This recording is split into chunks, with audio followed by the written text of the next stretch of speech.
Seperti yang sering kali kita dengar, hasil tidak akan mengkhianati usaha. Kalau memang kerjanya keras, ya hasilnya akan kelihatan. Ini berlaku pada semua bidang. Padahal di zaman digital sekarang, hampir semua pekerjaan bisa terbantu dengan sistem IT, khususnya yang berhubungan dengan pekerjaan mengurus sebuah wilayah. Tapi mau bagaimana kalau pemimpinnya yang gak becus kerja? Ya ambiar, soalnya bisanya hanya ngomong doang, berkicau terus kayak burung. Kalau burung masih mending, memang nilainya ditentukan oleh kicauannya, bukan karena kinerjanya. Nah, ini kan pemimpin daerah, ibu kota negara dengan APBD sebesar hampir 90 triliun rupiah. Apa hasilnya sesudah memimpin Jakarta selama 2,5 tahun ini? Banjir tetap ada, padahal katanya mau bikin naturalisasi dan drainase vertikal. Omong doang, dikerjain kagak. Bikin trotoar aja nilainya miliaran, tapi bongkar pasang melulu. Penghijauan supaya udara Jakarta bersih, pohon-pohon di Monas aja ditebangi.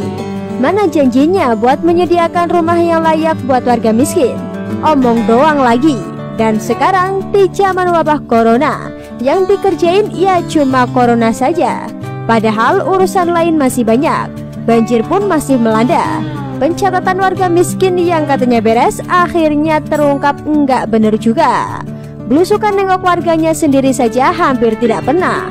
Warga pelosok DKI Jakarta sekarang malah lebih kenal si Menteri Sosial ketimbang gubernurnya sendiri.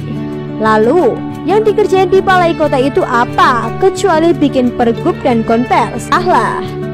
Akhirnya, satu kinerja jelek Anies terbongkar oleh KPK. Tumben ya. Mungkin karena ada pemimpin baru di KPK, jadi sudah nggak seenak dulu. Kita juga baru pertama mengetahui soal ini.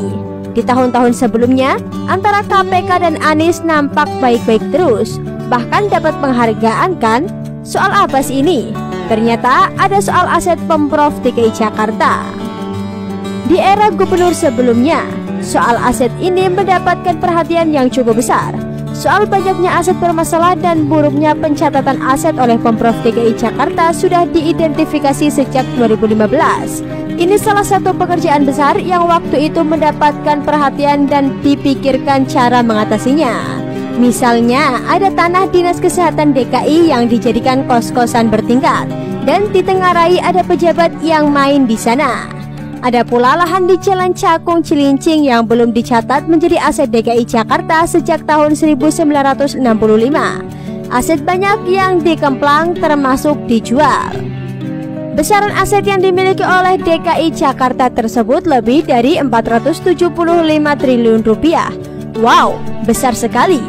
Kalau itu semua tercatat dengan baik, Pemprov DKI bisa memanfaatkan aset ini ketika sedang dalam kondisi kesusahan cash flow, bukan?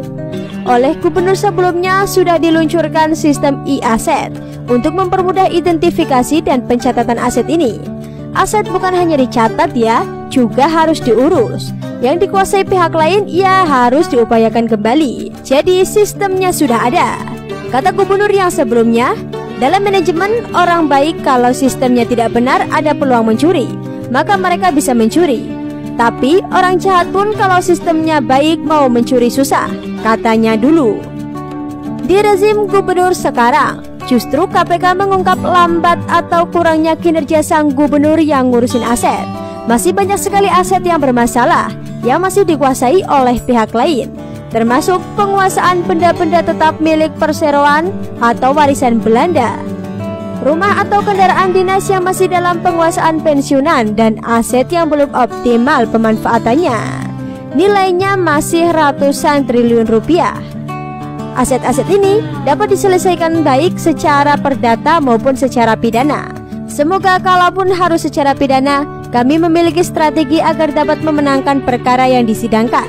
Diawali dengan pendokumentasian yang benar, ungkap Kepala Koordinator Wilayah 3 KPK Abdul Haris.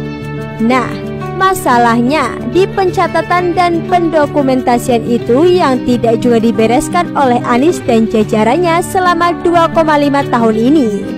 KPK menilai hasil yang dikerjakan Anies termasuk paling rendah di antara provinsi lainnya.